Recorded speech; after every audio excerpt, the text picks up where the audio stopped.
Hello friends, welcome to my channel competition well. जैसा कि आज हमारे सामने आईआईटी बॉम्बे से बहुत ही special guest mister Priyavrat ji बैठे हुए हैं, तो वेलकम सर। हेलो। तो जैसा कि आज हम बता दें व्यूअर्स आपको कि सर के थ्रू आज हम बहुत सी जानकारियां लेंगे कि आईआईटी के बाद क्या जॉब एकदम कंफर्म रहती है या बहुत से बच्चे होते हैं आईआईटी के बाद जॉब के लिए निकलते हैं। तो सर के द्वारा आज हम जानेंगे कि क्या रहता है वहां पर आईआईटी का, मतलब जॉब के लिए क्या रहता है। तो सर जैसा कि आप अपनी तरफ से कुछ बताएं कि आईआईटी के बाद क्या जॉब कंफर्म रहती है। देखो या ये तो एक बहुत इम्पोर्टेंट बात है कि जॉब मिलना आज के मतलब स्पेशली इस सिचुएशन पे। अगर पर्टिकुलरली आईआईटी बॉम्बे की बात किया जाए तो हम जानते हैं कि this is one of the most prestigious institute in the world and इसका एनआईएफ रैंकिंग जो इंडिया में है थर्ड है। एंड ऑब्वियसली इसका इंफ्रास्ट्रक्चर इतना अच्छा है कि बहुत सारे प्लेसमेंट कंपनीज इसमें आते हैं, बहुत सारे बच्चे को प्लेसमेंट्स मिलता भी है। एंड यस, तो नियर अबाउट हम कह सकते हैं कि IIT Bombay is very good at placement. And अगर बाकी के आईआईटीज भी बोला जाए तो एक आईआईटी का टैगलाइन एक काफी होता है या सिंपल, जो जो लोग आ रहे हैं यहाँ पे प्लेसमेंट के लिए, मतलब जी। रिक्रूटर्स आ रहे हैं, तो काफी अच्छा प्लेसमेंट हो जाता है रदर देन नेचुरल। अगर नॉर्मल यूनिवर्सिटी से हम उठाए तो उसके हिसाब से आईआईटी बॉम्बे में प्लेसमेंट का लास्ट ईयर का जैसे हिसाब था कि हाईएस्ट पैकेज जो था वो 4 करोड़ तक चला गया था।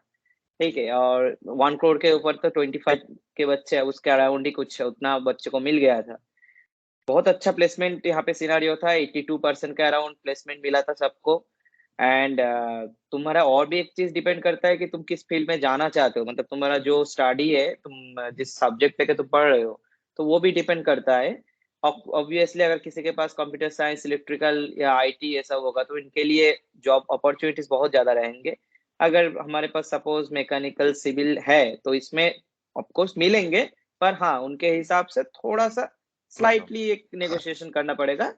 लेकिन बाकी प्लेसमेंट तो हो जाता है अगर अच्छे से तुम फोकस करोगे कि प्लेसमेंट के जो जो सब्जेक्ट्स में फोकस करना होता है, या इनका इंटरव्यूज, उनका सेशंस, उनके जो प्रोफाइल, जॉब प्रोफाइल जो आते हैं रिक्रूटर्स, उनके अच्छे से उसको स्टडी करना। तो एक बैकअप, एक अच्छे से प्लान लेके चलना पड़ता है तुम्हारा प्लेसमेंट के लिए। तो हो जाता है, कोई दिक्कत नहीं होता। जी सर। तो जैसा कि सर आईआईटी से मैंने अगर बाय चांस जॉब नहीं मिलती है, प्लेसमेंट नहीं मिलती है, तो सर क्या ऐसे कैटेगरीज होते हैं कि जिनकी वजह से किसी बच्चे को जॉब नहीं मिल पाती है। सिंपल सी बात है कि कुछ कुछ कंपनी से एक सीपीआई काट ऑफ रखते हैं कि इतना सीपीआई के ऊपर है तभी वहां पे उस जॉब उस कंपनी में अप्लाई कर सकते हो, otherwise they will not consider. तो अगर तुम्हारे पास वो सीपीआई ना होगा तो तुम्हारे पास ऑफकोर्स वो जॉब के कैटेगरी में तुम नहीं आ रहे हो। लेकिन फिर भी ये लोग करते हैं एक फेज वन जो इनका प्लेसमेंट होता है, जिनमें वो मतलब मेन टारगेट करते हैं नियर अबाउट, मतलब हर एक स्टूडेंट को उसमें मिल ही जाता है। अगर जो जो रिमेनिंग रहता है तो उसके बाद एक फिर से नेक्स्ट मंथ एक सेकेंड फेज प्लेसमेंट ओरिएंटेशन होता है, प्लेसमेंट सेशन होता है, जिसमें जिस सेशन में आके वो लोग, उनको फिर एक मौका मिलता है कि फिर से अगर रिटर्न कुछ अगर उनका कुछ है या फिर इंटरव्यूज, तो उस राउंड के थ्रू वो उनको मिल जाता है। लेकिन हाँ, अगर सपोज उनका रिटर्न जैसा हुआ, you are enable to qualify, और सपोज दिस एचआर राउंड और एटसेट्रा, तो उनको अगर सुइटेबल कैंडिडेट लगे तो मार्क्स या फिर ये सब कुछ पार नहीं होता, उस समय ले ही जी। लेते हैं। और अगर जिनका नहीं मिला है उनको मतलब ऐसे सोचने का कोई जरूरत नहीं है, उनको फिर फोकस करना होगा अच्छे से। किसी किसी का सब्जेक्ट में बैक रह जाता है जिसके कारण नहीं हो पाता है, तो नेक्स्ट सेमेस्टर फिर वो बैक क्लियर करके फिर अच्छे फोकस के साथ अगर ये करे तो ठीक है। और देखो, प्लेसमेंट मिलना ना मिलना ये तो मतलब ऑफकोर्स तुम्हारे हाथ में, जितना है तुम तो करोगे। अगर नहीं हो रहा है तो आगे का जो नेक्स्ट स्टेप का स्टडी करना वो करना होगा, क्योंकि अगर एजुकेशन क्वालिफिकेशन थोड़ा ज्यादा हम आगे कर लेंगे तो वो हमारे लिए ही फायदेमंद रहेगा। क्योंकि कोई बीटेक करके जॉब का फोकस कर रहा है, सपोज उसको नहीं मिला तो वो एमटेक के लिए जाए, एमटेक के बाद उसको अपॉर्चुनिटी और ज्यादा मिलेगा। या एमटेक के बाद अगर ना मिले तो पीएचडी के लिए जाए, मतलब उसको पर्सनल फोकस भी एक चाहिए। कभी हार मानने का कोई जरूरत ही नहीं है। फोकस करो और अपना हार्ड वर्क करो, ऑफकोर्स रिजल्ट तो जरूर मिलना है। Okay sir. तो ओवरऑल मींस बट इतना है कि जो आपकी अगर परसेंटेज वगैरह सब हाई होगी, आपका परफॉर्मेंस अच्छा होगा, तो आपको फेस वन में ही जॉब मिलने के चांसेस ज्यादा रहते हैं। Yes, yes, yes. मतलब ऐसा नहीं कि जॉब मिलती ही नहीं है, बट आपके परफॉर्मेंस अगर बहुत ज्यादा डाउन होगा तो ही एक बहुत ना के बराबर चांसेस होता है कि आपको जॉब वहां से ऑफर ना हो। देखो, मैं जैसे बोला कि हर एक कंपनी के पास सीपीआई कट ऑफ नहीं होता है।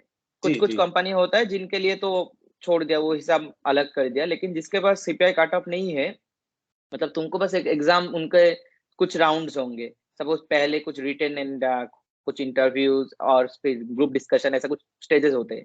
अगर तुम अच्छे परफॉर्म करोगे तो ऑफकोर्स तुमको मिलेगा। एंड जी यहाँ पे कुछ प्लेसमेंट का कुछ क्राइटेरिया भी होता है, जैसे एक बच्चे को एक एक कंपनी में मिल गया, फिर वो कुछ लिमिटेड नंबर कंपनीज में ही सीट कर सकते हैं, ताकि वो दूसरे बच्चे का सीट हिसाब से वो ना रिजर्व कर पाए। 89% यहाँ पे प्लेसमेंट होता है, तो ये बहुत बड़ी बात है, क्योंकि जी। इस हिसाब से अगर देखा जाए कि यहाँ पे प्लेसमेंट के सिनारियो यूनिवर्सिटीज में कभी कभार 60% 50% ऐसा रहता है, या फिर उससे भी कम हो जाता है। और जो कंपनीज आते हैं उधर, उनका जो एवरेज जो सीटीसी एटसेट्रा वो काफी लो रहता है, रेदर देन दिस आईआईटीज में सीटीसी, तो मैं जैसे बोला कि 1 करोड़ के ऊपर 25 लोगों को ऐसे आसपास मिल गया, फिर एवरेज जैसे 25 lakhs 30 lakhs, बहुत ऑप्शंस मिलते हैं। इंटरनेशनल काफी कंपनीज आते हैं जहाँ यहाँ पे रिक्रूट करने के लिए। तो जी मार्क्स ही जो मतलब लास्ट स्टेज ऐसा है, ऐसा कुछ नहीं है। बिना जो मार्क्स का, जो अगर कम, ऑफकोर्स मार्क्स पे तो फोकस करनी चाहिए, क्योंकि उनका एक जो सीवी तुम्हारा जो बनेगा, उस सीवी तो वो लोग जब उसको स्क्रूटनाइज करेंगे, तो they will check it out that how you performed in your course works और in during your course, during your tenures. तो वो मैटर करता है। लेकिन ऐसा भी नहीं है कि हाँ, अगर मार्क्स नहीं होगा तो बिल्कुल भी नहीं होगा, ऐसा बिल्कुल नहीं है। जी। तो सर जैसे कि आपने आईटी बॉम्बे से क्या किया था? मैं आईआईटी बॉम्बे से पीएचडी किया, अभी मैं पोस्ट डॉक कर रहा हूँ। अच्छा, आपने आईटी बॉम्बे से पीएचडी किया था। उसके हाँ पहले हाँ जो हाँ। ग्रेजुएशन पोस्ट ग्रेजुएशन आपने सर किधर से किया था? मेरा मास्टर से आईआईटी कानपुर से। अच्छा, आईटी कानपुर से है सर आपका। हाँ हाँ। जी। तो आईटी कानपुर के बाद आपने मास्टर्स किया था, तो मास्टर में सर क्या किया था आपने? मास्टर्स में मैं एमएससी किया था, मैथमेटिक्स में एमएससी किया था। और मेरा उस समय मतलब प्लेसमेंट के लिए कोई माइंड नहीं था, मुझे रिसर्च में जाना था। तो जी इसीलिए मैं, जैसे होता है ना कि एक तुम्हारा मेंटल एक सेटअप होता है कि तुम्हें अगर जॉब ओरिएंटेड पढ़ाई करना है या फिर तुम्हें रिसर्च ओरिएंटेड पढ़ाई करना है, तो ये उसमें डिसाइड हो जाता है। अगर तुम जॉब करना होगा तो तुम उस चीज में ही फोकस करोगे जो चाहिए होगा अभी, जैसे मार्केट में जो चल रहा है। लेकिन अगर तुम्हें रिसर्च ओरिएंटेड जाना है तो तुमको सब्जेक्ट को डेप्थ से जानना होगा। तो मेरा वही था कि रिसर्च करना है, एंड फिर उसके बाद मुझे आईआईटी बॉम्बे मिल गया, तो यहाँ पे मैं पीएचडी कंप्लीट किया। Okay sir. तो व्यूअर्स, जैसे कि आप देख रहे हैं कि सर ने बताया कि उन्होंने जो पोस्ट ग्रेजुएशन किया है वो आईटी कानपुर से किया था।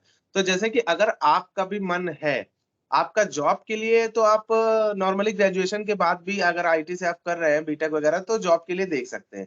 जैसे सर राइट। का एक फोकस था कि उन्हें रिसर्च करनी है, तो उन्होंने पीएचडी भी अप्लाई किया, वो आईटी बॉम्बे से कर रहे हैं और इस समय पोस्ट डॉक कर रहे हैं सर आप। हाँ हाँ हाँ हाँ। तो जैसे कि उनका एक रिसर्च का एकदम एक ड्रीम है कि उन्हें रिसर्च में जाना है, तो उन्होंने ये अपना रास्ता अपनाया। तो जैसा कि आपको अगर जॉब चाहिए, तो आप जॉब के लिए भी अप्लाई कर सकते हैं। और जॉब आपको अगर हमारे हिसाब से सर अगर आईटी से नहीं भी मिलती है, तो सर अगर मान लीजिए आईटी में हम हैं और हमें जॉब वहां पे नहीं मिल पाई, तो सर हम बाहर निकल के ऐसा क्या करें कि हम किसी जॉब के लिए अप्लाई कर सकें? देखो, यहाँ पे जो ऑन कैंपस प्लेसमेंट्स है, तो उसके लिए तुम्हें फायदा मिलेगा अगर तुम्हारे पास अच्छा खासा तुम्हारा एकेडमिक स्कोर है, या फिर तुम्हारा सब्जेक्ट नॉलेज बहुत अच्छा है। तुम ऑफ कैंपस प्लेसमेंट में भी ट्राई कर सकते हो। काफी सारा कंपनीज जो उनका ऑफ कैंपस प्लेसमेंट होता है, तो वहां पर भी ऑप्शंस मिल सकता है। या फिर नहीं तो मतलब उसके अगर आगे का मतलब कुछ नेक्स्ट स्टेप का पढ़ाई करना है, तो उसके लिए भी जा सकता है। लेकिन हाँ, ऑफ कैंपस प्लेसमेंट तो काफी होता है, तो उसमें जा ही सकता है कोई भी। तो जैसा कि व्यूअर्स आप देख रहे हैं कि सर ने बताया कि अगर आपके ऊपर आईटी का टैग लगा है, तो आपको पहले तो ऑन कैंपस मिलने के जॉब मिलने के चांसेस 95% रहते हैं कि आपको मिलेगी ही मिलेगी। बाई चांस अगर किसी वजह से आपका छूट जाता है, नहीं मिल पाता है, तो ऑफ कैंपस भी आपके लिए जॉब बहुत सारी है, आप अप्लाई करके जॉब को पा सकते हैं। ठीक है सर। तो सर बस इतनी ही नॉलेज चाहिए थी कि आईआईटी से कि जॉब का क्या प्रेफरेंस रहता है। तो अपनी तरफ से कोई टिप्स, अगर जो आईआईटी से कुछ भी कर रहे हैं, कोई भी डिग्री हासिल कर रहे हैं, तो उनको आप क्या टिप्स देना चाहेंगे अपनी तरफ से? देखो, मैं क्योंकि मेरा मास्टर्स भी आईआईटी कानपुर से है, अभी पीएचडी आईआईटी बॉम्बे से। तो मैं 2 आईआईटीज का लाइव देख चुका हूँ। तो सिंपल सी बात है, आईआईटी में ऐसा नहीं है सिर्फ मग्गू टाइप का लोग है, ऐसा नहीं है। हरियाली बहुत है, नहीं वो वाली भी नहीं, मतलब पेड़ पौधे वाले हरियाली भी बहुत है। और जी जो है यहाँ पे जैसा इंफ्रास्ट्रक्चर दिया गया है ना सब लोगों को, बच्चे लोगों को, तो उसको जी अच्छे से उसको तुम लोग इनहेरिट करो और इसको एक्सपोज करो। मतलब एक्सप्लोर करने से तुम्हें अच्छा होगा कि तुम इतना जो जो चीज है ना यहाँ से तुम उसका बेनिफिट ले पाओगे। जैसे कोई जो यहाँ पे जैसे जिस कोर्स स्ट्रक्चर जैसा होता है, अगर अदर देन नॉर्मल यूनिवर्सिटी उठा ले तो उससे काफी ज्यादा हाई स्टैंडर्ड रहता है, एक सिस्टमेटिक वे पे रहता है। तो किसी को अगर सपोज प्लेसमेंट के लिए पढ़ना है, किसी को कोई गवर्नमेंट जॉब के लिए पढ़ना है, आईआईटी तो बहुत अच्छा जगह है, क्योंकि यहाँ पे लाइब्रेरीज है, इतना अच्छा फैसिलिटीज है, वाईफाई एक्सेट्रा सब कुछ दिया रहता है, टीचर्स अच्छे से पढ़ाते हैं, तो लोग अपना काम अच्छे से कर सकते हैं। लेकिन मैं बोलूंगा कि सिर्फ पढ़ना ही नहीं होता है, पढ़ो, अपना जो जो जिम खाना है, जो यहाँ पे सब कुछ है दिया हुआ है, स्विमिंग पूल या कोई प्लेइंग जो इंडोर इंडोर स्टेडियम जो है, बैडमिंटन, क्रिकेट, फुटबॉल, हॉकी, चाहे कुछ भी तुम लोग जो सब कुछ कोई ना कोई एक्स्ट्रा करिकुलर एक्टिविटीज में तुम खुद को इंडल्ज रखो। एंड या मतलब आईआईटी में जो हो इसको तुम लोग फील करो। मतलब ऐसा नहीं कि पढ़ बहुत, ऑफ कोर्स आईआईटी आने के लिए बहुत स्ट्रगल किया तुम लोगों ने, मुझे पता है, लेकिन स्ट्रगल के साथ साथ तुम्हें अभी स्ट्रगल का उसको तुम्हें लाइफ को भी थोड़ा बहुत टाइम देना पड़ेगा कि सिर्फ पढ़ना नहीं, पढ़ने के साथ साथ सब कुछ करो, एक्स्ट्रा करिकुलर एक्टिविटीज करो, एंजॉय करो। और पढ़ाई पे थोड़ा बहुत फोकस तो आपको रखना चाहिए कि यहाँ पे कोर्स स्ट्रक्चर जैसा होता है कि काफी ज्यादा कॉम्पैक्ट रहता है। लेकिन टेंशन का नहीं, कोई बात नहीं, बहुत सारे बच्चे सब लोग एकदम से रहो, दोस्ती एकदम बहुत अच्छी मिलेगी यहाँ आके। हॉस्टल लाइफ कभी नहीं भूलोगे जिंदगी में, ये तो मेरा वादा है कि अगर बाहर कहीं रहे हो आईआईटी में आके देखो, बहुत अच्छा लगेगा। एंड पढ़ो, ऐसा जी नहीं सिर्फ पढ़ो पढ़ो और सब कुछ, मतलब सब मिलजुल के तुम लोग बैलेंस करके करो, तुम लोग कर सकते हो। ऑफकोर्स तभी आईआईटी आए हो, तो मिलजुल के करो, हो जाएगा। प्लेसमेंट के लिए पढ़ना है, वो अगर तुम्हारा जब कोर्स ऑफ स्टडी जो एंड की तरफ जाएगा तब जाके फोकस करना है कि हाँ मुझे ये सब्जेक्ट चूज करना है या इसे फोकस करना है। रिसर्च ओरिएंटेड पढ़ना है तो तुम सब्जेक्ट को डेप्थ को समझो, ऐसा नहीं कि मार्क्स के लिए सिर्फ पढ़ना। मार्क्स इंपॉर्टेंट है, लेकिन अगर रिसर्च में जाना है तो नॉलेज भी इंपॉर्टेंट है। तो ये सब छोटा छोटा चीज थोड़ा बहुत ध्यान में रखना होगा, बाकी यू कैन डू इट या।